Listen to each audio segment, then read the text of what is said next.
الشيطان الرجيم. بسم الله الرحمن الرحيم. إن الحمد لله حمدا كثيرا نحمده تعالى ونستعينه ونستغفره ونعوذ به من شرور أنفسنا ومن سيئات أعمالنا.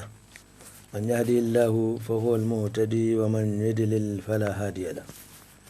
ونشهد كما بنفسه شهد الله أنه لا إله إلا هو والملائكة وأولي العلم قائما بالقسط لا إله إلا هو العزيز الحكيم الخالق البارئ المصور الذي له ملك السماوات والأرض يحيي ويميت وهو على كل شيء قدير.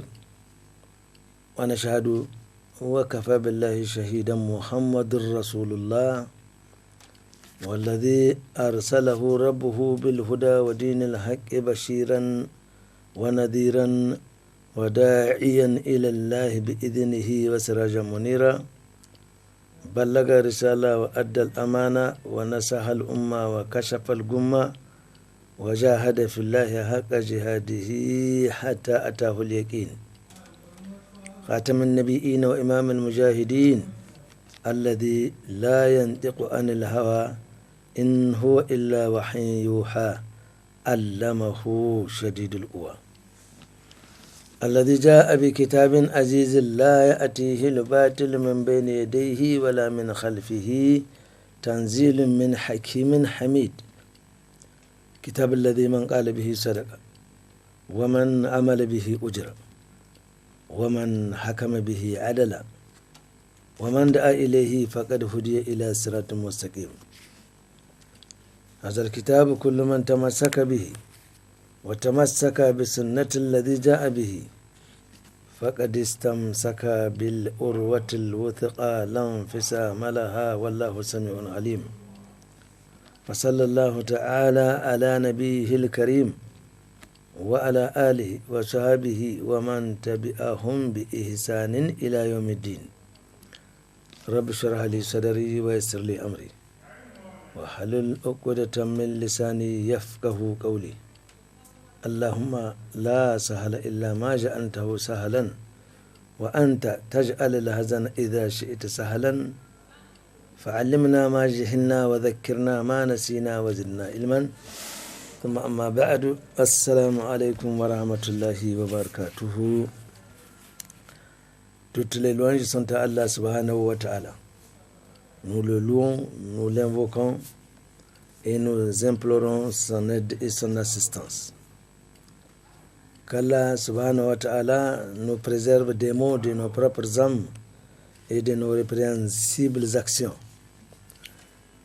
Car celui qu'Allah subhanahu wa ta'ala guide, personne ne saurait l'égarer, mais quant à celui qu'il égare, il ne saura trouver de guide.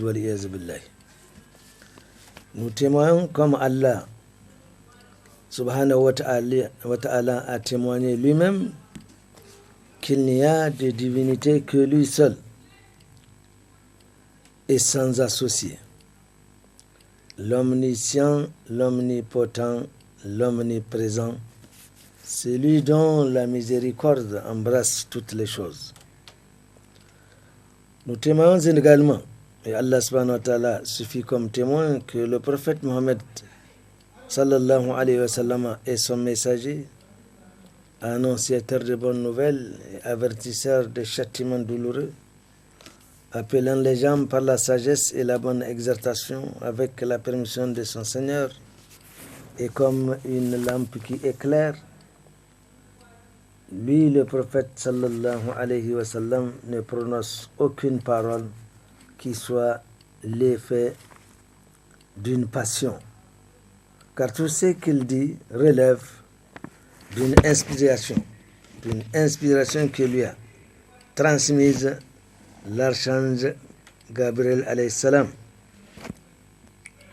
À l'appui de sa mission prophétique, et qui constitue son plus grand miracle, un livre. Un livre dont le faux ne saurait atteindre ni par devant ni par derrière.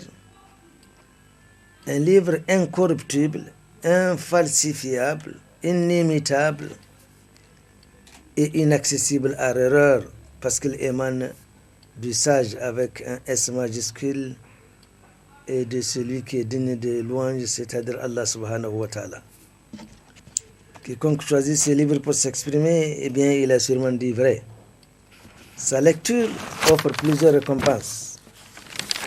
Et tout celui qui juge au moyen de ce livre fait preuve d'équité et fait preuve de justice, car le contraire ne saurait être que mécréance, injustice ou perversité. Et appeler les gens au moyen de ce livre, c'est les guider sur la voie qui mène directement vers l'agrément d'Allah subhanahu wa ta'ala. Par conséquent, la meilleure parole est bien ce livre-là, que la meilleure direction est bien celle que le prophète Mohammed sallallahu alayhi wa sallam nous a indiquée, que la pire des choses est l'introduction d'éléments nouveaux en cette religion, que toute introduction d'éléments nouveaux constitue une innovation et que toute innovation n'est que perdition, qui assurément conduira son auteur en enfer, qu'Allah nous en préserve. Amin. Que la paix et les bénédictions d'Allah soient sur lui-même, sur celui-là qu'il a choisi pour être une miséricorde pour toutes les créatures, ainsi que sa noble famille, ainsi qu'à ses dévoués compagnons et à tous ceux qui les suivront avec foi jusqu'au jour où Allah subhanahu wa ta'ala héritera des cieux et de la terre. Chers frères et sœurs, nous nous proposons par la grâce d'Allah subhanahu wa ta'ala de nous entretenir sur cette première partie de l'orgueil et de la vanité. Rappelons-le, chers frères et chères sœurs, que le comportement du musulman, pour ne pas dire toute sa vie, est balisé par les préceptes de l'islam. Préceptes qui organisent et réglementent sa vie dans tous les domaines. C'est ainsi que le croyant, en privé comme en public, doit avoir cette attitude qui tienne compte de cet esprit communautaire sur lequel l'islam est fondé.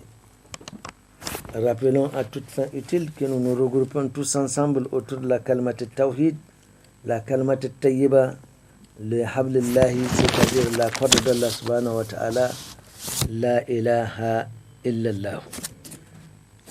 Premier élément, nous nous retrouvons 5 fois par jour dans nos prières quotidiennes et une fois chaque semaine en assemblée tous les vendredis. La distribution de la zakat rapproche ceux qui sont astreints à son acquittement au bénéfice de ceux-là à qui Allah subhanahu wa ta'ala a ordonné de donner. Ensuite, nous communions et partageons ensemble les 2 moments et les joies dans le mois de Ramadan, au cours des jeûnes. Et une fois par an, en un endroit bien indiqué et en une date bien connue. Les musulmans qui ont la possibilité de se donner rendez-vous se retrouvent à la Mecque pour accomplir le pèlerinage. Nous voyons fondamentalement que la base même de cette religion relève d'un certain esprit de communauté. Tout se fait au mieux en ensemble. Mais l'islam, chers frères et sœurs, en tant que religion, véhicule également des valeurs, à savoir, entre autres, la patience, l'endurance face aux épreuves, l'altruisme, l'amour du prochain, la justice, la pudeur, la sincérité, la modestie, etc., etc. Mais aussi l'islam combat et s'oppose à tout caractère répréhensible et répréhensif, dont entre autres l'orgueil et la vanité, qui sont répertoriés et classés parmi les grands péchés. Et à propos, qu'est-ce que l'orgueil? Le prophète Mohammed sallallahu alayhi wa sallam nous a donné la meilleure définition quand il nous dit Al-Kibru Batarul Haqqi wa Gamtin Nas. Al-Kibru Batarul Haqqi wa Gamtin Nas. L'orgueil, c'est cette autosatisfaction, c'est cette auto-estimation, c'est cette auto-appréciation. Et l'islam va même jusqu'à être cette auto-adoration. Car le fait de ne pas accepter de vérité, battre le haq, refuser toute vérité, tant qu'elle n'émane pas de soi, et le mépris des autres, vous conduit à ce que nous venons de dire, autosatisfaction, appréciation, auto-adoration, etc., etc. L'orgueilleux n'a donc de vérité que la sienne, parce qu'il refute toute vérité, y compris souvent celle même qui vient d'Allah subhanahu wa ta'ala. L'orgueilleux sait tout, il connaît tout, il peut tout, bref, les autres ne sont que des imbéciles, lui seul ne l'est pas, l'intelligent. Dès lors, l'orgueil devient une voie vers tous les grands péchés et constitue la porte qui conduit sur le terrain de la mécréance. Et c'est pourquoi très tôt Allah subhanahu wa ta'ala met les Bani Adam en garde quand Allah subhanahu wa ta'ala nous dit Ba'ad a'udhu billahi minash shaitanir rajim, surat 7 verset 35 et 36. Allah interpelle ici le Bani Adam. Ya Bani Adam, imma ya'tiyannakum rusulun minkum yaqussuna alaykum ayati faman ittaqa wa aslaha fala khawfun alayhim wala hum yahzanun walladhina kadhabu biayatina wastakbaru anha ulaika ashabun nar hum fiha khalidun. Sadaqallahu al-azim. Allah en interpellant ici le Bani Adam, il lui dit imma ya'tiyannakum rusulun minkum, quand ils vous viendront de ma part parmi vous des messagers yaqusuna alaykum ayati, et qu'ils vous exposent, qu'ils vous expriment, qu'ils vous informent de mes desiderata concernant les ayats, donc les signes, les versets que j'ai descendus à ces derniers à votre intention. Famanitaka, quiconque affiche de la piété, c'est-à-dire la crainte d'Allah subhanahu wa ta'ala, wa aslaha, et qui se réforme, donc celui qui accepte et acquiesce les commandements que moi j'ai chargé mes messagers de vous transmettre, et qu'il se réforme, parce que de toutes les façons l'islam est venu pour réformer la société. Nous voyons parfaitement que à l'absence de révélation, eh bien ma foi, l'être humain n'est pas plus beaucoup différent des animaux. Alors l'islam est venu réformer la société. L'islam ne nous a dans un premier temps pas apporté quelque chose que nous ignorons. L'islam a trouvé les gens en train de se marier à plusieurs femmes et de divorcer dans le désordre. L'islam a mis de l'ordre sur ce chapitre et il a dit fankihu ma taba lakum minan nisa'i masna wa thulatha wa ruba' wa in kuntum alla ta'dilu fawahidatan aw ma malakat aymanukum. Donc en ce qui concerne le mariage qui se faisait dans le d'abord dans le désordre, et le divorce également qui ne tient compte d'aucun sentiment à l'endroit de la femme, eh bien ma foi, l'islam a mis de l'ordre et il a dit mariez-vous à 2, 3, 4 femmes si vous pouvez. Ce n'est qu'un ordre permissionnel. Celui qui peut qu'il le fasse, celui qui ne veut pas. Si vous craignez d'être injuste vis-à-vis de ces dernières, eh bien revenez et mariez-vous à une femme. Nous voyons qu'ici l'islam est venu réformer ce pan de la société. L'islam a trouvé également les gens en train de faire le troc, en train de faire le guiche, c'est-à-dire on ne se tient pas, on ne s'emballe pas tellement de tromper les gens dans le commerce, et Allah reconfirme cette activité du commerce et il a dit wa halallahu al-bay'a wa harrama ar-riba Allah a interdit le riba et il a autorisé le commerce et il a interdit le riba. Et c'est dans tous les domaines, c'est comme ça que l'islam a procédé dans le cadre de la réforme de la société, etc., etc. Et c'est comme ça que finalement, alors, celui qui se réformera après avoir entendu mes messages, il n'a aucune crainte à avoir et il ne sera nullement affligé. Quant à ceux qui traitent nos signes de mensonge, et qui s'enflent d'orgueil, en se disant qu'ils n'ont pas à respecter ou à suivre les signes ou les commandements d'Allah subhanahu wa ta'ala. Allah dit quant à ceux-là qui se sont enflés d'orgueil, ashabun nar, ils seront les occupants de l'enfer, wal iyaz billahi, hum fiha khalidun, et ils resteront éternellement, qu'Allah subhanahu wa ta'ala nous en préserve. Alors, et en marge de cette information, le Coran nous inculque des notions de valeurs, des valeurs à préserver et des comportements à observer afin de nous éviter d'atterrir dans le champ de la vanité, dans le champ de l'orgueil.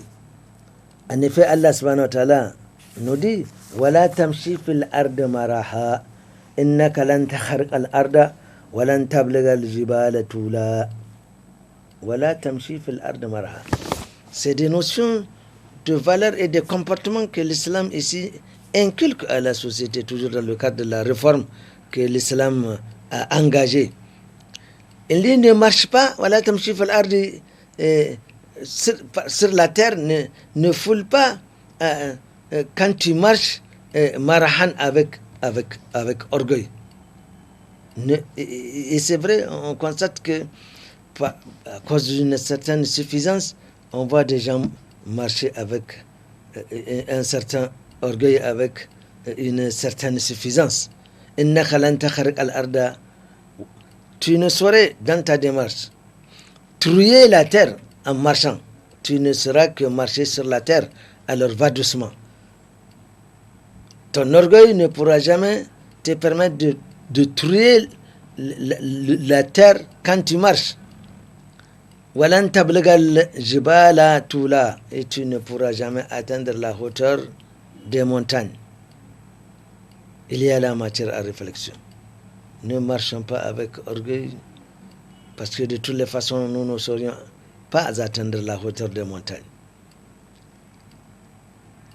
La leçon de morale se poursuit dans le Coran qui nous avertit en disant وَلَا تُصَعِّرْ خَدَّكَ لِلنَّاسِ وَلَا تَمْشِي فِي الْأَرْضِ مَرَحًا إِنَّ اللَّهَ لَا يُحِبُّ كُلَّ مُخْتَالٍ فَخُورٍ وَلَا تُصَعِّرْ خَدَّكَ لِلنَّاسِ. Et quand il t'arrive de parler aux gens, ne les méprise pas en estimant qu'ils ne méritent pas que tu les regardes. Tu détournes complètement ton visage quand tu parles aux gens, parce que pour toi, ils ne méritent même pas que tu les regardes en leur parlant. Voilà, tamshi fil ard maraha. Et ne foule pas, c'est encore revenu dans ce verset, ne foule pas la terre en marchant avec vanité. Inna Allah, certainement Allah, la yuhibbu, il n'aime pas, kull mukhtalin faqour. Allah dit qu'il n'aime pas tout présomptueux, plein de glorioles, plein d'ostentation, plein d'outrecuidance, plein de suffisance. وقصد في مشيك وقد من صوتك إن أنكر الأصوات لصوت الحمير. وقصد في مشيك et sois modeste dans ta démarche, sois modeste alors. On t'empêche de faire ceci, alors voilà comment tu vas faire. Sois modeste dans ta démarche, sois modéré.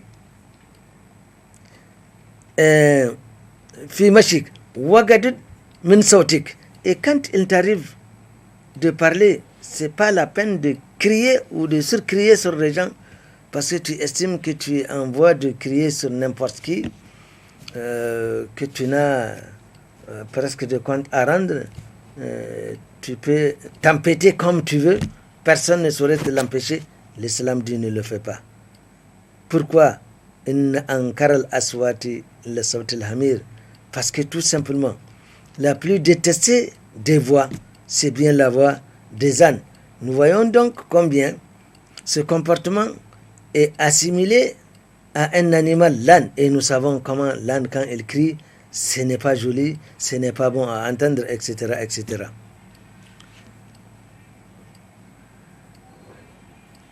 Nous disons plus haut que l'orgueil est l'une des voies vers la mécréance. Et nous allons prendre trois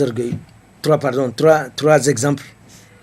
Trois exemples pour illustrer combien l'orgueil est une voie vers la mécréance. Ces exemples, ils sont considérés comme des symboles dans l'histoire de l'humanité. L'islam ou l'humanité a connu beaucoup de gens orgueilleux, des gens finalement dont l'orgueil a poussé jusqu'à la folie. Le premier cas que nous allons prendre, c'est celui d'Iblis, alias Satan. La'anatullahi alayhi. Le symbole même de l'orgueil, l'incarnation avérée de l'orgueil. Rappelons que lorsqu'Allah subhanahu wa ta'ala, après avoir créé Adam alayhi salam, donna ordre aux anges de se prosterner devant Adam. Ils s'exécutèrent tous, à l'exception d'Iblis, qui lui ne se sentait pas concerné par cet ordre-là, et il s'enfla d'orgueil et il refusa. En termes de rappel, Allah subhanahu wa ta'ala a honoré le Bani Adam. Il a dit walaqad karramna Bani Adam. D'abord, Adam alayhi salam, lorsqu'Allah a décidé de le créer, Allah a souverainement fait une communication aux anges. Allah a dit وَإِذْ قَالَ رَبُّكَ لِلْمَلَائِكَةِ إِنِّي خَالِقٌ بَشَرًا مِنْ طِينٍ فَإِذَا سَوَّيْتُهُ وَنَفَخْتُ فِيهِ مِنْ رُوحِي فَقَعُوا لَهُ سَاجِدِينَ. Alors Allah subhanahu wa ta'ala dit dans ce verset, quand Allah a décidé de créer Adam, il a fait une communication aux anges et il a dit, moi je vais créer un être à partir de l'argile. فَإِذَا سَوَّيْتُهُ, une fois que je l'aurai façonné, وَنَفَخْتُ فِيهِ مِنْ رُوحِي, et que je l'aurai insufflé de mon souffle, فَقَعُوا لَهُ سَاجِدِينَ, alors venez vous agenouiller devant cette créature-là, en termes sûrement pas d'adoration, mais en termes du simple respect d'un ordre donné.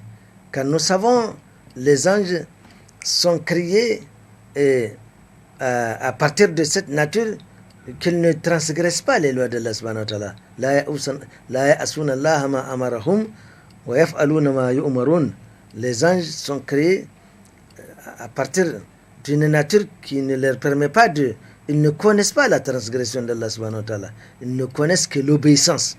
Donc ils ont toujours obéi aux ordres qu'on leur a donnés. C'est ainsi que justement, et les anges sont venus se prosterner devant Adam alayhi salam. Alors, que va-t-il se passer? Fasajada al-malaikatu kulluhum ajma'un. Ils se sont tous exécutés, les anges. Illa Iblis istakbara wa kana min al-kafirin. À l'exception d'une créature qui n'est pas de la même nature que les anges, qu'on nomme Iblis, qui est hébergé également au paradis en même temps que les anges, qui continuellement, Iblis étant de la nature de génie, et nous savons qu'Allah subhanahu wa ta'ala a dit وَمَا خَلَقَتُ الْجِنَّ وَالْإِنسَ إِلَّا لِيَعْبُدُونَ. Je n'ai créé les génies et les humains que pour m'adorer. Iblis faisant partie de ces créatures de djinns, il était en même temps hébergé au paradis avec les anges. Lui, il a refusé. Illa Iblisa, à l'exception d'Iblis, istakbara, il s'enfla d'orgueil, wa kana min al-kafirin. Au lieu de respecter le commandement d'Allah, Iblis a refusé. Il s'enfla d'orgueil et il refusa. Lorsque Iblis, futur Satan, plus tard, l'incarnation permanente du mal, constata que tous les anges se sont prosternés, alors l'orgueil le prit et il déclara Qala asjudu liman khalaqata tina. Il s'adressa à qui? Il dit asjudu, vais-je m'agenouiller liman khalaqata, devant celui-là que tu as créé, tinan, à partir d'argile. Chers frères et sœurs, à qui croyez-vous que Iblis s'était adressé?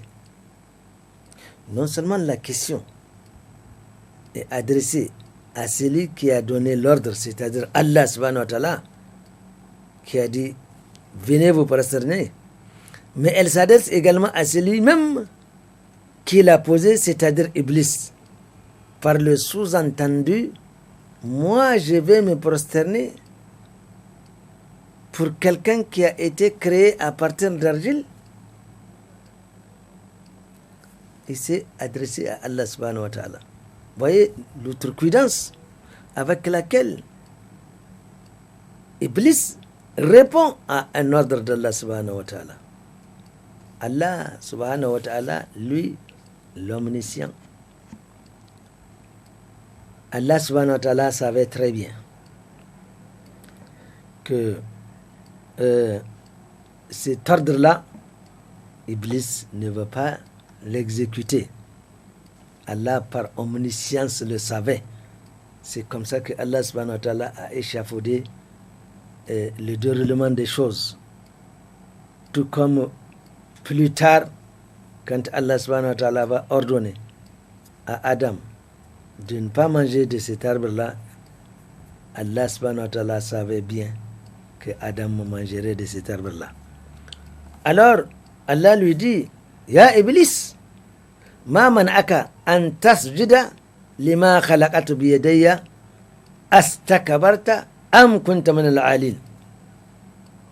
Lorsque Iblis a dit, moi je vais m'agenouiller devant celui-là créé à partir de l'argile, Allah lui dit, Allah interpella Iblis, la'anatullahi alayhi, ma man'aka, qu'est-ce qui t'a empêché an tasjuda lima khalaqatu biyadayya, de venir t'agenouiller sur mon ordre à cette chose-là, à cette créature que j'ai créée de mes mains. Astakabarta, t'enfoules-tu d'orgueil, am kunta min al-alin, ou tu estimes que tu es au-dessus de cet ordre-là, ou tu estimes que tu vaux plus que celui-là. C'est une question qu'Allah subhanahu wa ta'ala posa à Iblis, la'anatullahi alayhi. En réponse à ces trois questions, et pour se justifier, Iblis dit avec une certaine arrogance, Ana khairun minhu. Moi je suis plus que lui. Ana khairun minhu. Le symbole de l'orgueil, Ana. Il dit, moi je suis meilleur que celui-là. Qu'est-ce que cela veut dire? Ça veut dire que Iblis veut montrer à Allah, créateur des cieux et de la terre, l'indéfiniment transcendant, celui dont la transcendance sera célébrée jusqu'à la fin des temps. Allah, Seigneur des mondes, créateur des cieux et de la terre, c'est à lui que Iblis dit ou veut faire apprendre qu'il est meilleur que celui-là, que Adam. Ana khairun minhu. Moi je suis meilleur que lui. Et il avance des raisons, parce que l'orgueil a toujours ses raisons, comme nous l'avions dit. Batr al-Haq, il refuse toute vérité parce qu'elle a les siennes. Maintenant, Iblis va chercher à s'expliquer pourquoi il est meilleur que celui-là. Il dit khalaqatani min narin wa khalaqatahu min tinin. Il y a même un tissu d'idiotie dans ce qu'Iblis dit. C'est Allah qui a créé Adam alayhi salam, c'est Allah qui a créé Satan la'anatullahi alayhi. Et maintenant, Satan veut informer à Allah subhanahu wa ta'ala à partir de quoi il a créé Iblis la'anatullahi alayhi et à partir de quoi il a créé Adam alayhi salam. Il dit, tu m'as créé à partir d'un feu. Wa khalaqatahu min tinin. Quant à lui, tu l'as créé à partir du sable mélangé à de l'eau, donc à partir d'argile. Ça, c'est l'argumentation de Iblis, la'anatullahi alayhi. Allah lui dit, Kala, fakharij minha, sors d'ici. Nous voyons donc que l'événement se produit à un endroit où étaient hébergés et les anges et Iblis. Allah demanda donc à Iblis de sortir. Fa'innaka rajim, à partir de moment tu es maudit. Tu fais partie de ceux qui sont maudits. Wa inna alayka la'anati ila yawmiddin. Et ma malédiction te poursuivra jusqu'au jour des rétributions, jusqu'au jour des comptes, jusqu'au jour des règlements des comptes. C'est ce jour où évidemment tous les comptes seront faits. C'est le jour où les dettes seront réglées avec ou sans possibilité de le faire. Il y a des moyens qui ont été prévus pour régler toutes les dettes. Qala, Iblis dit, Rabbi, fanzurni ila yawmi yub'athun. Maintenant, il adresse une sollicitation à Allah subhanahu wa ta'ala. Qu'est-ce qu'il dit? Il dit au Seigneur, accorde-moi un délai, accorde-moi un sursis. Ila yawmi yub'athun, jusqu'au jour où ils seront ressuscités. Nous voyons que Iblis détient un certain nombre d'informations, à savoir que cette créature-là, Adam alayhi salam, aura des descendances. Ils viendront vivre quelque part. Ils auront des comptes à rendre. Et il y aura un jour où un compte sera fait. Satan et Iblis, ils le savaient très bien. Alors il demande un sortir à Allah subhanahu wa ta'ala de le laisser vivre jusqu'au moment où les fils, Adam et ses fils, seront ressuscités. Allah subhanahu wa ta'ala, فَإِنَّكَ مِنَ الْمُنذَرِينَ. Et Allah considère à la sollicitation d'Iblis alayhi salam. Rappelons que tout ça c'est organisé, c'est comme ça que Allah subhanahu wa ta'ala a voulu que les choses en soient, elles ne peuvent être autrement. Alors Allah lui accorda ce temps, ce sursis de vivre jusqu'à la fin des temps, jusqu'au jour où Adam et ses fils seront ressuscités. Ila yawm al-waqt al-ma'lum, jusqu'à ce délai qui a été tout à fait indiqué, tout à fait tracé.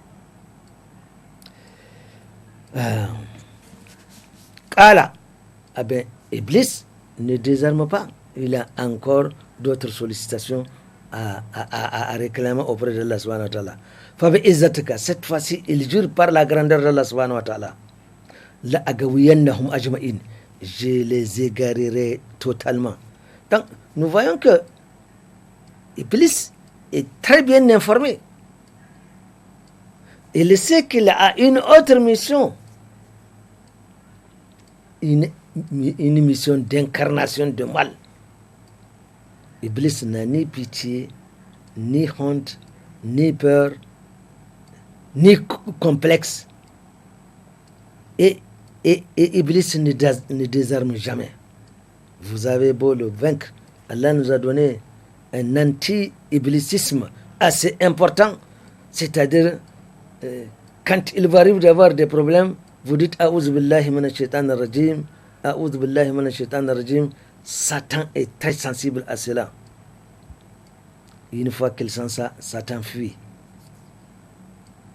Mais vous allez vous taire. il va revenir. Parce que Satan, Jannati wa Nas, Satan, évidemment, qu'il soit parmi les génies ou parmi les humains, parce que plus tard on découvrira qu'il y a les adeptes d'Iblis qui sont sous sa coupe, sous sa direction et qui agissent de la même façon qu'Iblis, c'est-à-dire ils n'ont pas de complexe, ils cherchent coûte que coûte à embarquer les gens en enfer. Je jure par ta puissance, il s'adresse à Allah, qu'il va les égarer ajma'in tous. Illa ibadaka minhum al-mukhlasin.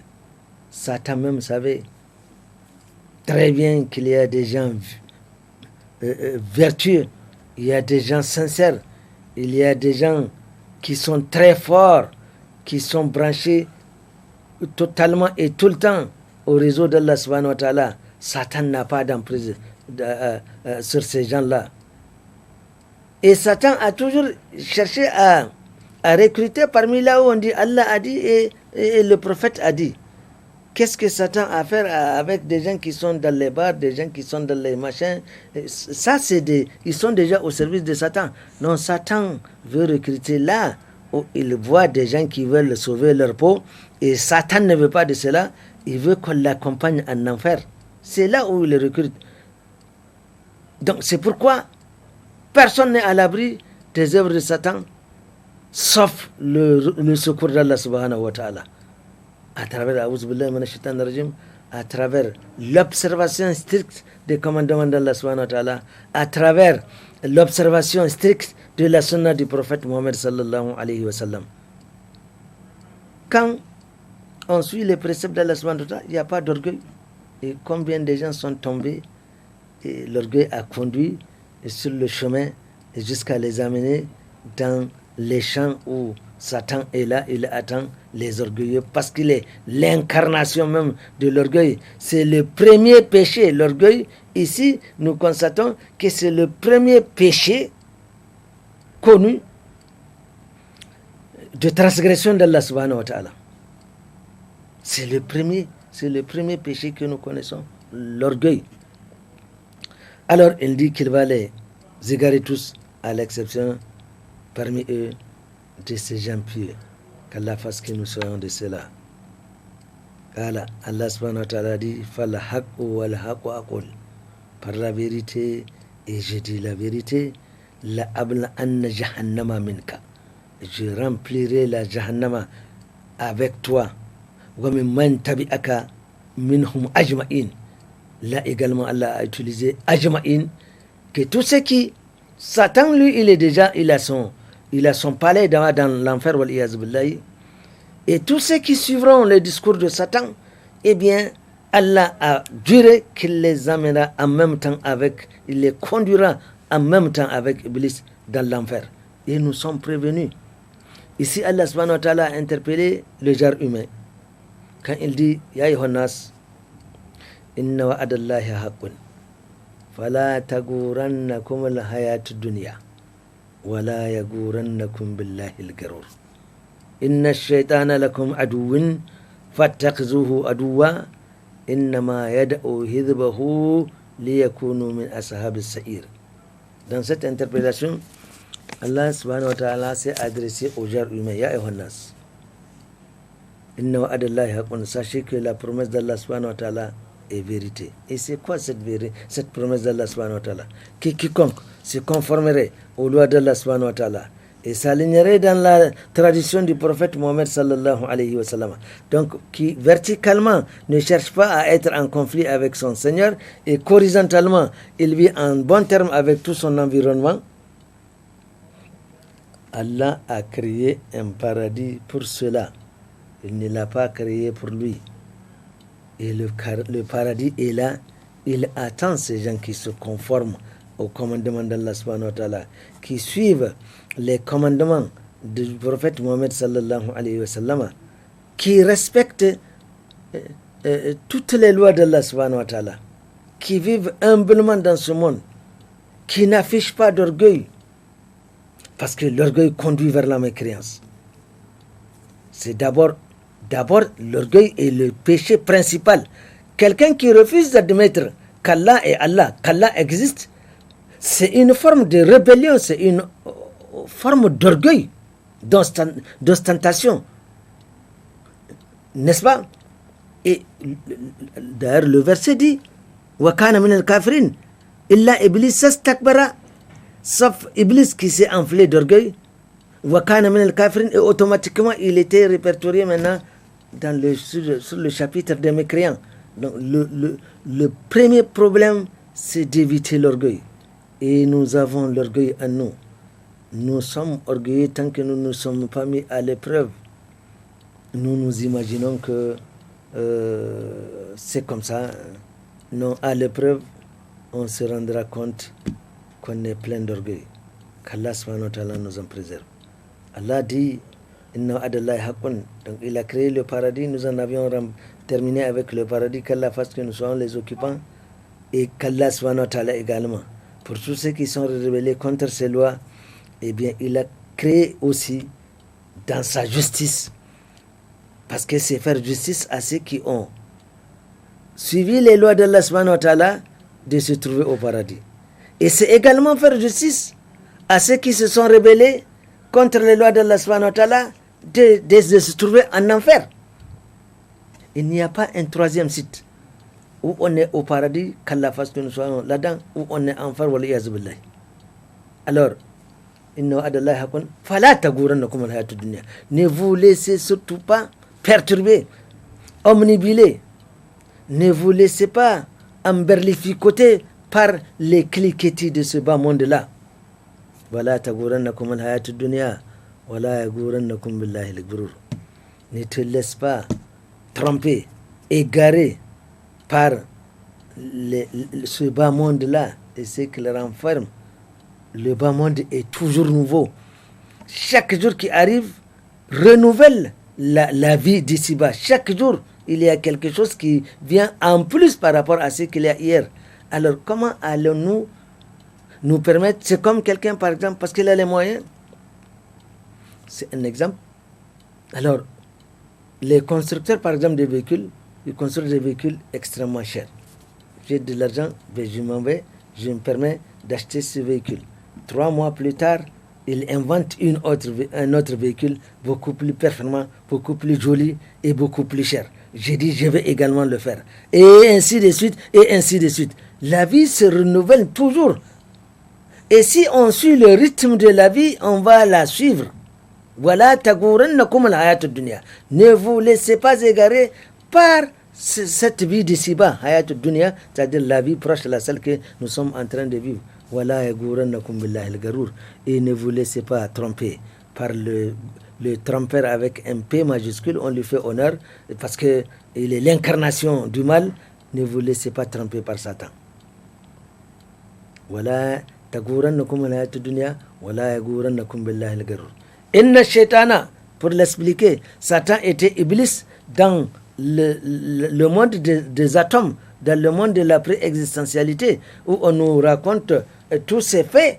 Nous ne savons pas où ces faits se sont produits, mais notre foi nous fait obligation de croire qu'Allah a créé Adam, qu'Allah a demandé aux anges de venir se prosterner, et Iblis est refusé, et finalement, la suite nous la connaissons.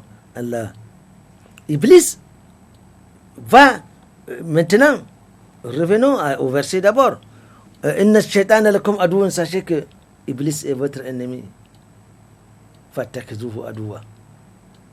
Wallahi, il y a jamais de transaction, de bonnes transactions avec Iblis. Il n'y en a aucune. Il incarne tout ce qui est mauvais. Et il n'a pas de complexe par rapport à ça. Il n'a pas pitié. Donc, nous ne pourrions que nous appuyer contre nous-mêmes si nous nous laissons embarquer par les chuchotements de Satan. Eh bien, lui, il va se frotter les mains, alhamdulillah, Rabbil Alamin. Et aujourd'hui, on peut dire que Satan a gagné beaucoup de terrain, malheureusement. Beaucoup de faits aujourd'hui montrent combien Satan a embelli certaines actions qu'on estime être libre d'accomplir. Et Satan, il se réjouit parfaitement. Il se réjouit complètement. ولا تغرنكم الحياة الدنيا ولا يغرنكم إن الشيطان لكم عدو فاتخذوه. Satan est votre ennemi, considérez-le comme tel. إنما يدعو حزبه. Satan, nous sommes informés, il a un parti. Il a un parti. Satan a un parti. Et il organise évidemment des meetings. Il envoie des messages. Quand, par exemple, il y a aujourd'hui, malheureusement, quand il y a baptême, quand il y a mariage, bref, quand il y a cérémonie,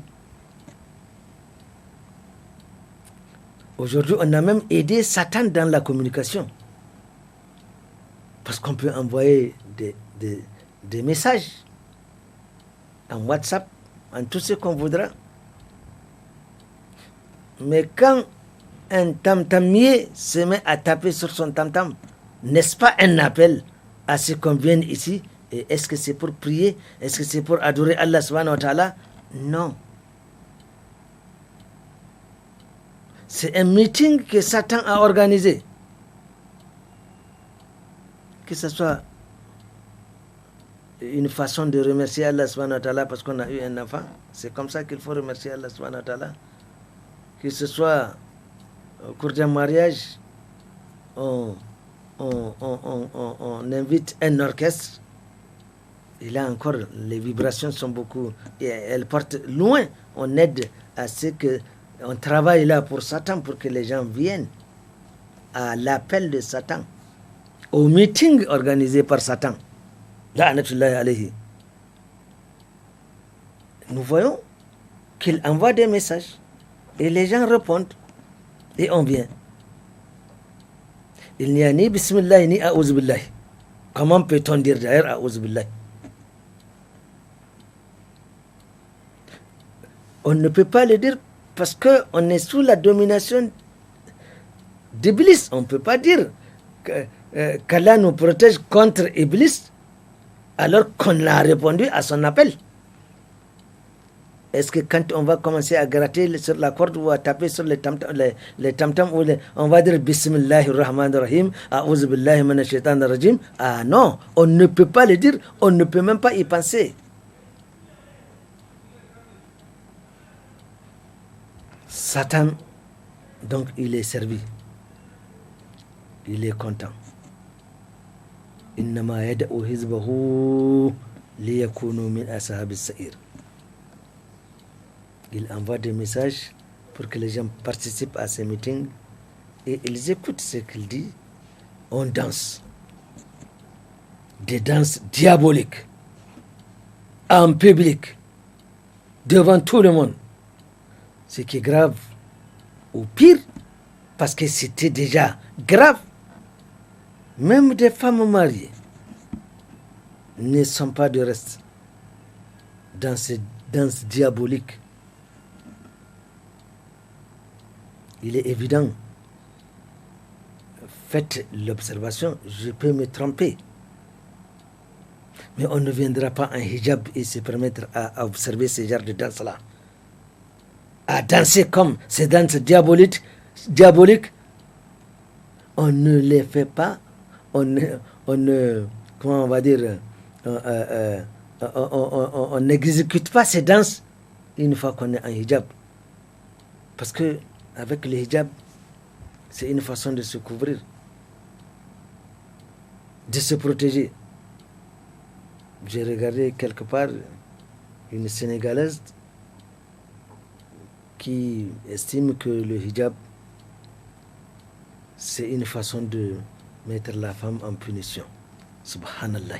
Ça, c'est de la première crainte. Ce n'est pas notre sujet de débat. Mais ou alors, cette femme,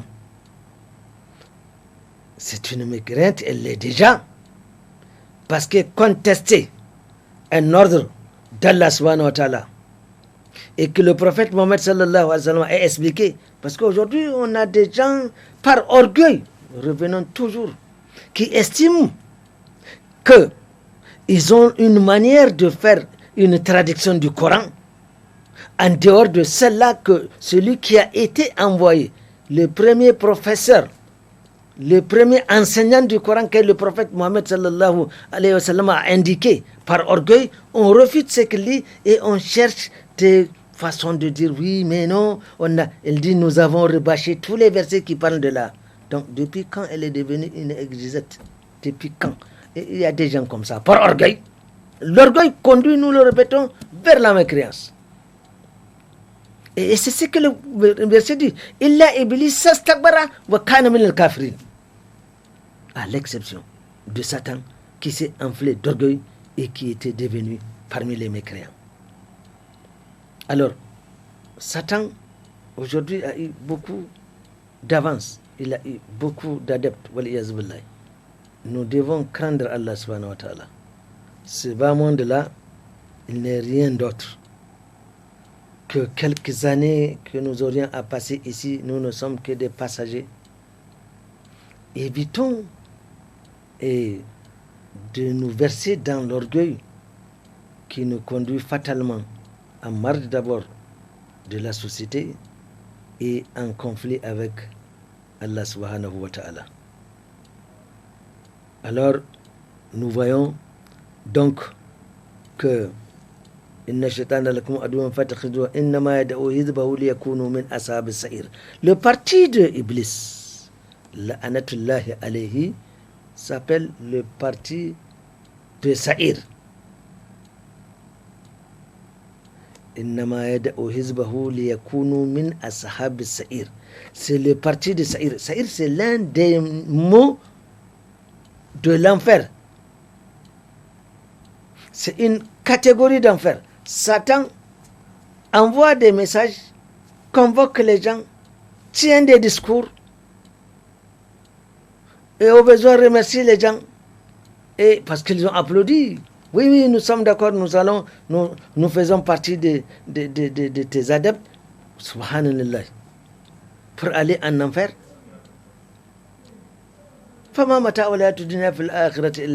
C'est quoi ce bas monde-là? Qu'une petite jouissance. Ainsi, chers frères et sœurs, nous avions promis de parler de 3 cas. Nous avons commencé par le cas de Iblis, la'anatullahi alayhi. Nous voyons combien ici la manifestation de l'orgueil est allée, c'est le summum, parce que c'est à Allah subhanahu wa ta'ala qu'Iblis, la'anatullahi alayhi, s'est montré orgueilleux. On ne peut plus. On ne peut plus. Nous verrons, Inch'Allah, si Allah subhanahu wa ta'ala nous permet, comme nous l'avons dit, c'est un entretien qui va s'étaler sur peut-être 3 assises. Inch'Allah, nous allons prochainement donc parler des autres cas d'orgueil, des autres symboles d'orgueil qui sont restés légendaires dans l'histoire de l'humanité. Nous en avions fini avec Iblis qui est le patron de tout orgueilleux sur terre. Tout orgueilleux est sous la coupe de Satan.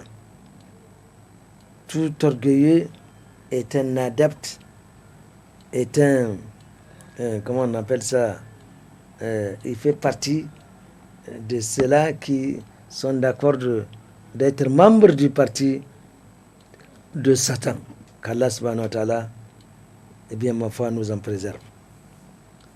Tels sont les quelques conseils qu'Allah subhanahu wa ta'ala a voulu que nous nous donnions, car Allah subhanahu wa ta'ala a dit فَذَكِّرْ وَذَكِّرْ فَإِنَّ الذِّكْرَ تَنْفَعُ الْمُؤْمِنِينَ. Rappel, car le rappel a toujours été utile à ceux-là qui portent la foi. Nous osions croire que l'arrogance qu'affichent certaines personnes, qu'ils admettent et conçoivent qu'elle ne peut qu'être fatale pour eux dans l'au-delà. Il ne faut pas mourir tout en ayant un grand orgueil dans son cœur. Et comme je l'ai dit, à l'épreuve, nous nous rendrons compte que nous avons encore quelque orgueil. Le prophète Mohammed sallallahu alayhi wa sallam, notre exemple, quand nous voyons comment il se comporte à l'intérieur de sa famille, nous voyons qu'il n'y a aucune marque d'orgueil. Il aidait ses épouses à des travaux ménagers. Est-ce que moi je le fais? Est-ce que toi tu le fais? Si tu ne le fais pas et que tu estimes que tu ne peux pas le faire, il y a un grain d'orgueil en toi qu'il faut effacer. C'est ce que je dis, quand nous sommes à l'épreuve, nous nous rendrons compte que nous avons de l'orgueil. Les exemples sont nombreux, je n'ai pris qu'un seul. Tels sont alors les propos qu'Allah subhanahu wa ta'ala a voulu que nous disions ici. Nous prions Allah subhanahu wa ta'ala de nous pardonner les éventuelles erreurs que nous aurions commises et qu'il nous fasse partager les bénédictions qu'il a mis dans ce que nous avons dit, juste qu'il aime et qu'il agrée. Subhanakallahumma bihamdik, ashhadu an la ilaha illa anta, astaghfiruka wa atubu ilayka. Inna Allaha wa malaikatahu yusalluna ala nabi, ya ayyuhalladhina amanu sallu alayhi wa sallimu tasliman. Allahumma salli ala Muhammadin wa ala alihi wa sallim. Subhana rabbika rabbil izzati amma yasifun wa salamun ala al-mursalin walhamdulillahi rabbil alamin wa assalamu alaykum.